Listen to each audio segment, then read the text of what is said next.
안녕하세요. 범죄 분석가이자 범죄 사회학자인 배상훈 인사드립니다. 2021년 2월 1일입니다. 2월의 첫째 날이죠. 오늘 날씨는 그렇게 춥진 않는데 오히려 조금 따뜻한 면이 있는데 약간 좀 미세먼지가 좀 있는 것 같아요. 코로나가 종식되길 기원하면서 본격적으로 들어가려고 하는데 지금 시간에 하는 사건 관련 프로그램에서 지하주차장에서 소변을 보는 것을 지적했는데 오히려 그 사람을 공격해갖고 상당히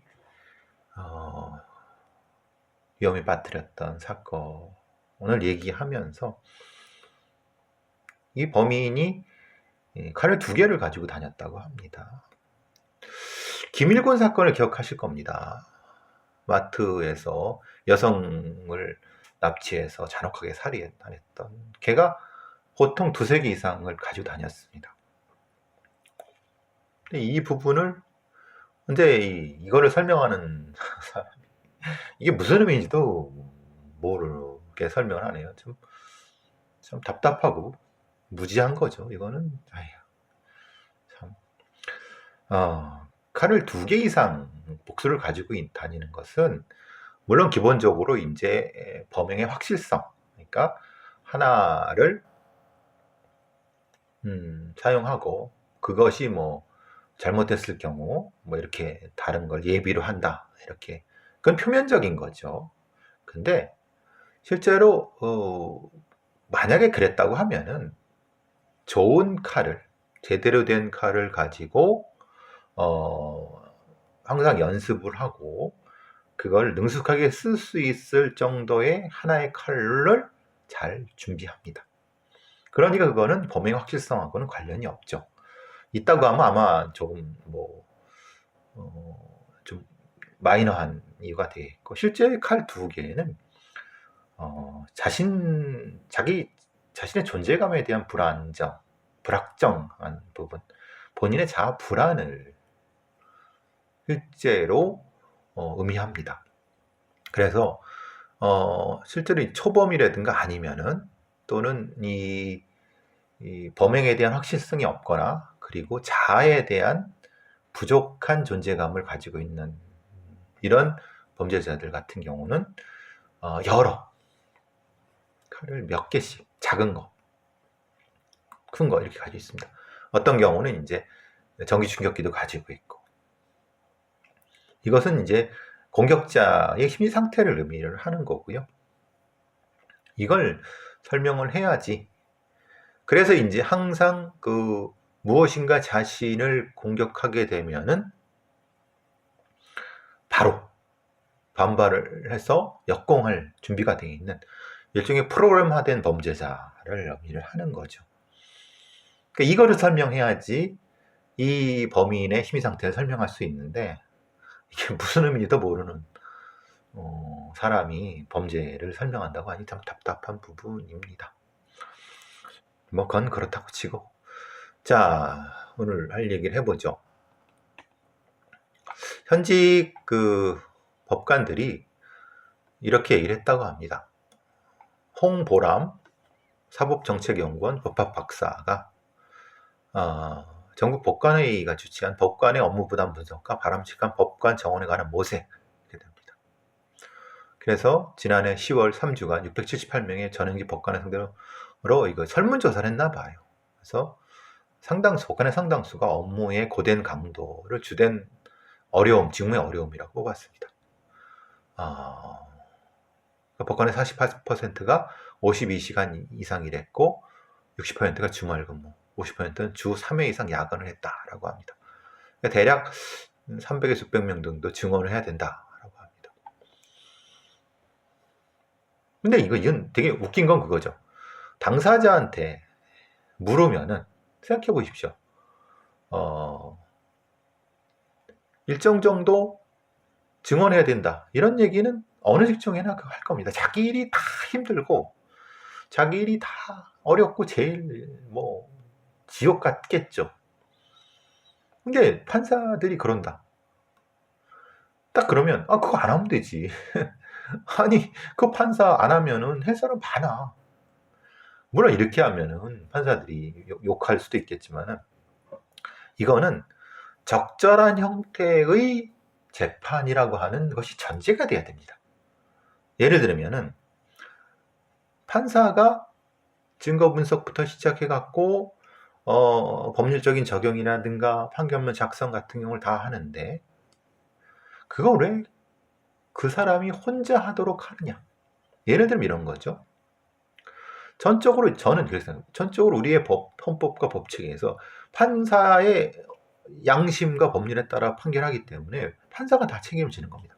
아니 그게 아니라 물적 증거에 대한 판단은 배심원들이나 다른 쪽에 맡기고 아니면 다른 형태의 문서 분석 같은 경우 쪽에 맡기고 그러니까 실제로 어떤 법률적인 판단에 대한 것만 법관이 한다고 하면 실제로는 지금의 판사로도 사실은 충분하다고 봅니다. 문제는 증거 분석이라든가 여러 가지 판사가 굳이 할 필요가 없는 어떤 부분도 지금 하고 있다. 근데 그건 왜 그러느냐?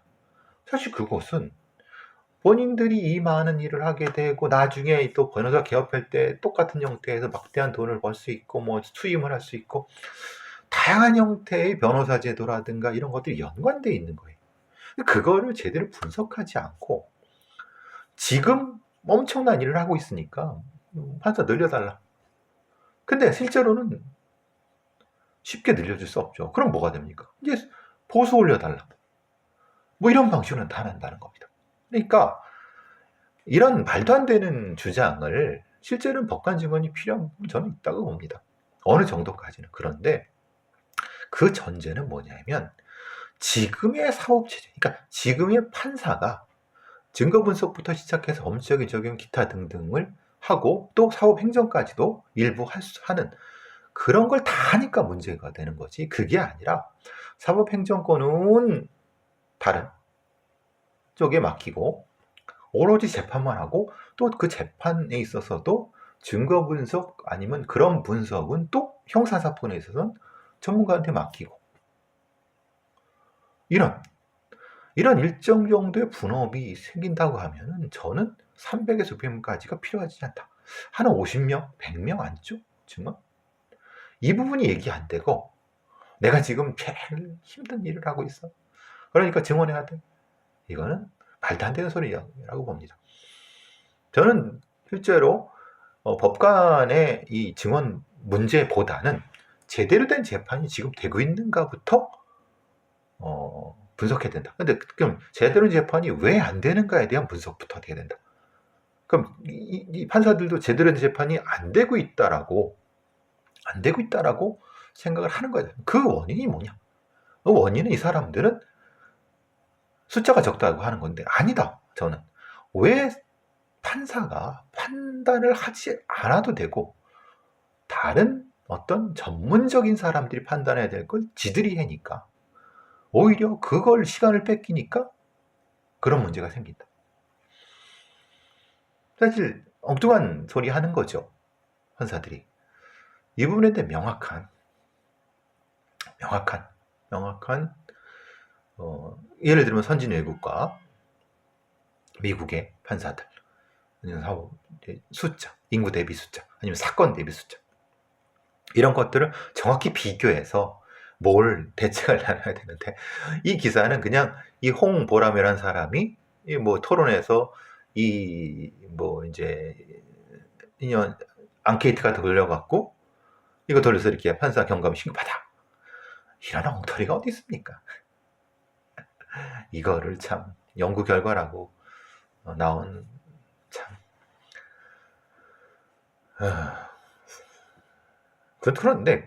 그런데 만약에 제대로 된 어떤 분석이 나왔다. 재판의 업무에 대한 분석. 그리고 그것을 업무적으로 배심제로 가든 참심제로 가든 아니면 지금 증거 분석을 누구한테 하든 그럼에도 불구하고 과하다라고 하면 판사를 뽑아야죠. 근데 저는 다시 말씀드리면 지금 방식의 판사나 증언은 반대다. 경력이 사회 봉사 경력이라든가 아니면 시민단체라든가 아니면 여러 가지 공적인 역할을 최소한 5년 내지 했던 사람들 중심으로 사적 이득이 아닌 예를 들면 로펌이라든가 기업 변호사 같은 걸 했던 애들 말고 초짜들 말고 오로지 법관만 할 생각을 가지고 있어 그것을 준비했던 사람들을 중심으로 뽑고 당이 말씀은 법원장을 선출직으로 하고 여러 가지 면에서 이런 다양한 제도적 전환이 전제가 되는 한도 내에서 법관 증언이 필요하다. 자기네들의 그 개인적인 이익을 위해서 이런 법관 증언을 이런 식으로 만약에 과학적이지 않은 이건 말도 안 되는 거죠, 사실은. 지금 좀 전에 나왔던 것과 연결된 친딸 성폭행, 강간하고 합의한 성관계 50대죠. 광주 고법 항소심입니다. 지난해 4월 자신의 집에서 술을 마신 뒤 친딸을 힘으로 제압해 2차례 성폭행한 강간한 혐의로 기소됐어요. 형량이 어때야 된다고 생각하십니까? 근데 이 범죄자는 합의했다. 그러니까 결국은 비동의 강간죄가 우리가 연결이 되는 거죠.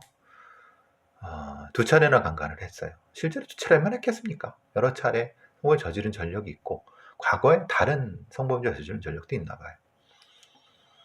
그런데도 2심에서 9년을 선고했어요. 어처구니없는 거죠. 강간죄만으로도 9년 정도 10년 받아야 되는데 친딸을 2번이나 이런 새끼들이 9년? 90년은 가야 되지 않겠습니까? 그러니까 기본적으로 판사들의 생각이 모자라는 거죠. 친족의 건가요? 이거는 악질적이 표현 전혀 반성하지 않고 합의한 성관계를 주장하는. 이거는 이제 우리가 말하는 MTCN 같은 데 나와갖고 오랫동안 연구를 해서 박제를 해갖고 연구를 해야죠. 도대체 어떤 새끼인지 한번 봐야 되겠죠. 이런 애들은. 그게 이제 이런 놈들을 다루는 방식이 됩니다. 오랫동안 몰모트처럼 연구를 해야죠. 이런 놈들은.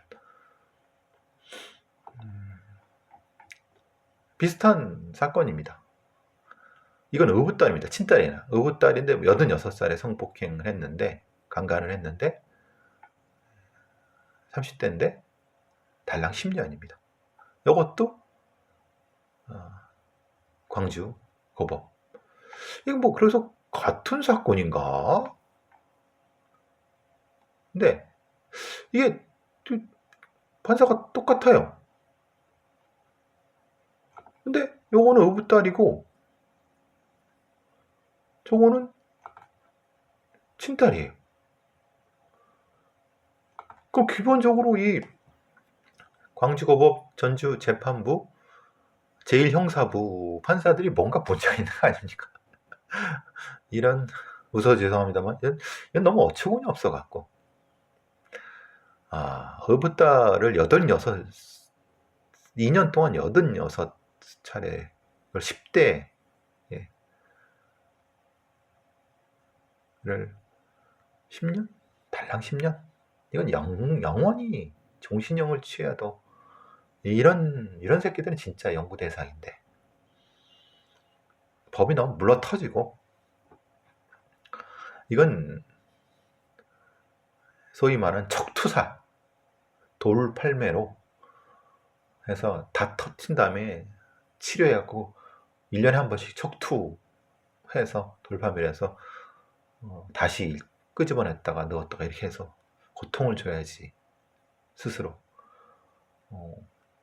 죄를 뉘우칠까 말까죠. 고통을 줘야 됩니다. 고통을 안 주면 지가 뭘 잘못했는지 모르겠다. 그냥 교도소 안에서 잘 먹이고 살 피등피등 찌워서 근육 찌워갖고 해봤자 그 새끼들은 절대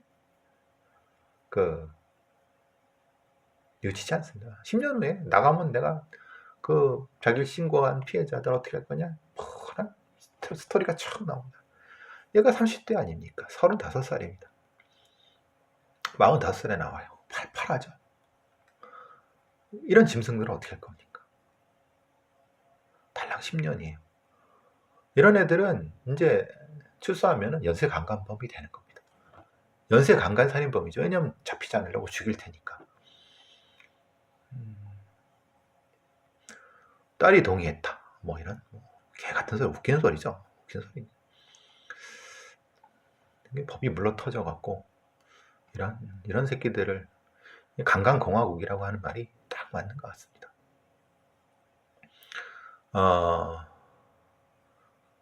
공수처에서 인권감찰관을 모집한다고 합니다. 제가 경찰의 감찰은 무슨 일을 하고 있느냐, 놀고 있지 않느냐. 검찰도 마찬가지죠. 그러니까 우리는 내부 감찰이라는 것이 기능을 못합니다. 공수처도 거의 시스템화 돼야 된다. 이 내부 감찰, 인권감찰관의 자격 조건이 중앙행정기관, 지방자치단체에서 감사, 수사, 조사, 업무 3년 이상 5급 공무원 이런 게 무슨 의미가 있습니까? 근데 기본 조건이라 이렇게 하고 뭘 해본 사람이어야 된다는 거죠. 그리고 판사, 검사, 변호사나 봉인생에서 3년 이상 근무하거나 학교 연구기관에서 감사 업무를 3년 이상 했다면 지원 가능하다라고 하는데, 이런 기본 자격 조건이 무슨 의미가 있습니까?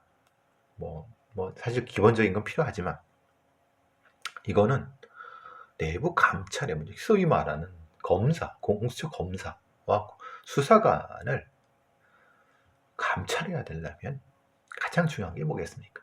기능이겠습니까? 기본적으로 깡이 있어야 되죠. 무소불위의 공수처 검사는 아니라 하더라도 적어도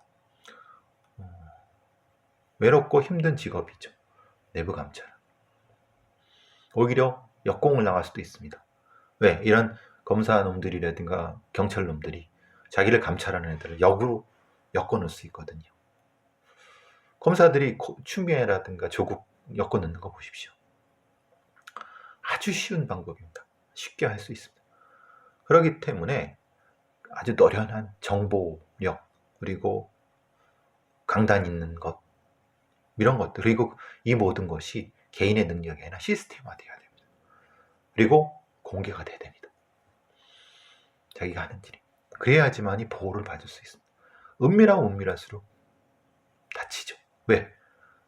권력을 강한 자들을 감시하려고 하면 은밀할수록 자기가 다칠 수밖에 없습니다. 그렇기 때문에 오히려 인권감찰관 같은 경우는 정무직, 선출직으로 하는 게 맞는 겁니다. 왜? 공개를 하니까. 그러니까 공수처, 검찰, 경찰, 이런 인권감찰, 감찰관 이런 애들은 선출직이 맞는 겁니다. 그러니까 외부에서 접근해야 되는 거죠. 왜? 공수처 몇 명 됩니까? 그 안에 있는 감사관이면 어차피 얼굴 보고 살아야 되고, 거기에다가 이제 인적으로 연결이 되고, 거기다가 또 압박도 분명히 들어오죠. 막강한 힘을 가지고 있는 검사들, 수사관들 아닙니까? 그러니까 이따위로 하면은 감찰 못합니다. 아무리 강심장이라도 어떻게 그걸 하겠으면 살 수 있겠습니까? 그러니까 우리의 어떤 권력기관에 있는 애들이 감찰이라는 걸 도대체 모르는 겁니다. 감찰이 어떻게 해야 되는 건지를. 그냥 기능이라고 생각하는 거죠. 그러니까 처장이나 어떤 그 수장의 걸 보완하는 어떤 스텝 조직 정도로 생각하는 거죠. 아니죠. 견제하는 거여야 되죠. 공수처 견제를 누가 할 것인가에 대한 논란이 지금 되지 않습니까? 기본적으로 생각이 없습니다. 이 공수처를 이렇게 감찰 이렇게 이따인 식으로 뽑는 거는 해보십시오. 어떤지 한번.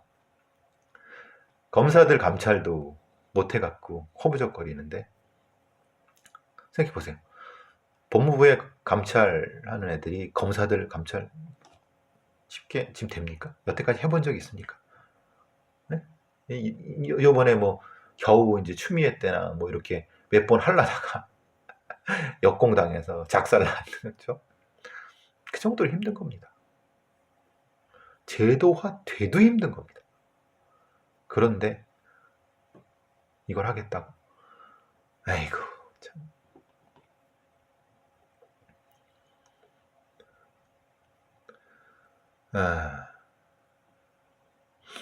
경찰에서 보이스피싱 관련된 보이스피싱은 꼭 잡겠다 해서 서울청에 서울경찰청에 집중 대응팀을 신설했다고 하는데, 이게 이제 사실 왜 이런 문제가 되냐면, 우리의 경찰이나 검찰의 수사기관에는 사기 전담 조직이 없습니다. 그냥 일종의 그 상설이 아니라 임시 TF 같은 것이었죠. 뭐 마찬가지 아닙니까? 주가 조작 같은 거 TF, 뭐 남부지검의 금융범죄 뭐 TF 이런 거. 이거를 그냥 그렇게 TF나 임시 조직을 만드는 거죠. 사기는 기법이 대단히 빠르게 발전하기 때문에 전담 조직을 만들어도 힘듭니다. 특히 보이스피싱 같은. 그런데도 이따위로 하니까. 왜냐?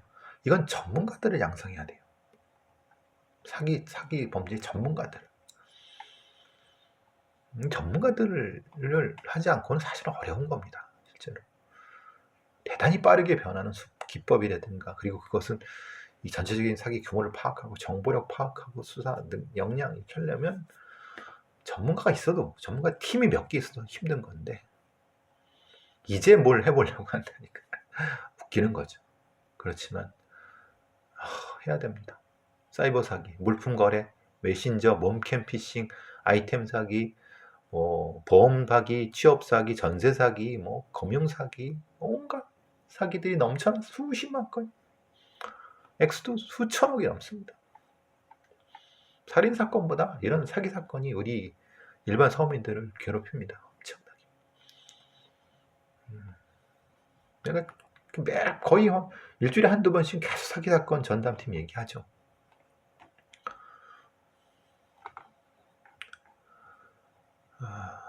같은 사건 같아요. 아빠의 탈을 쓴 악마, 2년간 딸한테, 요거는 이제 아까 6건 그 얘기죠. 죽여야 됩니다. 오히려 친족이나 가족이나 가까운 사람한테 이런 잔혹하고 악랄한 짓을 한 인간들은 그럼 죽여야 됩니다. 다른 방법이 없습니다. 이 자녀 교정될 수가 없습니다. 이건 우발성이라고 할 수도 없는 거. 그렇죠. 전혀 안 되죠. 이거는 근데 이런 범죄에 대해서 너무나도 가족이니까 봐주고, 부양 가족이 있으니까 봐주고, 웃기는 소리죠. 그거 부양을 하겠습니까? 가족이 생각하겠습니까? 범인이.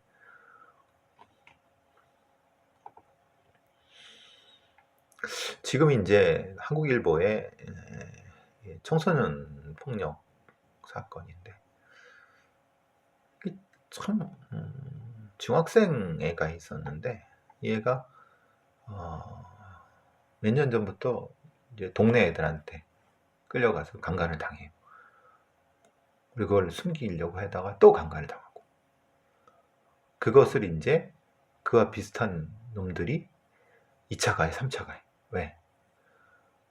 그 피해자가 오히려 성범죄를 당한 애가 오히려 성적으로 문란한 애다. 이거 당연히 가해자 놈들이 그렇게 소문을 퍼뜨리는 거죠. 사이버상에서. 부모는 그걸 모르고, 고통받는 걸 모르고, 그러다가 자살을 했어요. 이런 사건은 진짜 소위 말하는 링범죄죠. 사이버 공간에서의 2차 가해, 그리고 이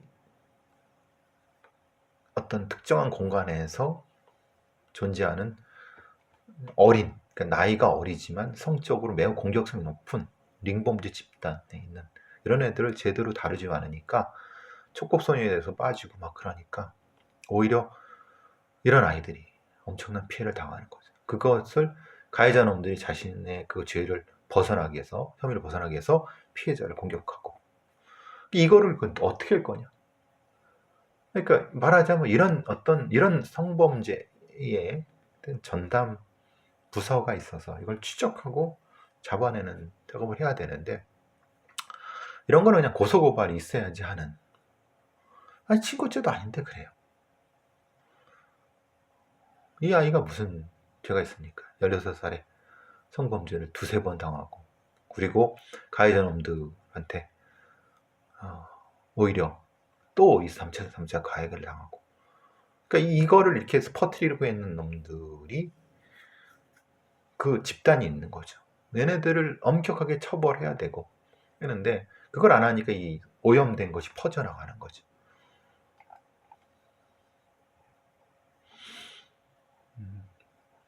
페이스북 단체방에서 벌어진 일입니다. 이 메커니즘을 분명히 대응할 수 있습니다. 그런데 그냥 개인의 성범죄 피해 정도로 하는 거 절대 그렇지 않습니다. 사이버 불링이나 사이버상의 성범죄라든가 이런 것들은 조직적이고 충분히 반복적이고, 그 범죄자들은 딱 정해져 있습니다. 그거를 그렇게 접근하지 않으니까 그냥 뭐 어린애들이 그냥 성적으로 물러낸 애들이 좀 있다, 이런 말도 안 되는 생각을 해갖고 대응을 못 하는 거죠. 아니죠. 대응을 안 하는 거죠. 관심이 없으니까.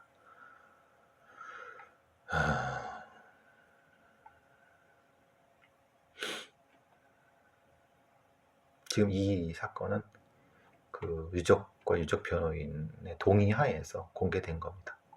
왜냐? 자기 본인의 딸과 같은 아이들이 다시 나오지 않게 해달라고 해서. 얼마나 고통스럽겠습니까? 도와줄 사람도 없고. 오히려 이건 이제 청소년 범죄라고 생각해서, 청소년의 성적 일탈 뭐 이거 생각해서 관심 별로 안 갖는 거죠. 이런 끔찍한 일이 벌어질 수 있다는 것을 애써 무시하는 겁니다. 절대 그렇지 않습니다. 이런 애들은, 이런 범죄자들도 아주 잔혹합니다.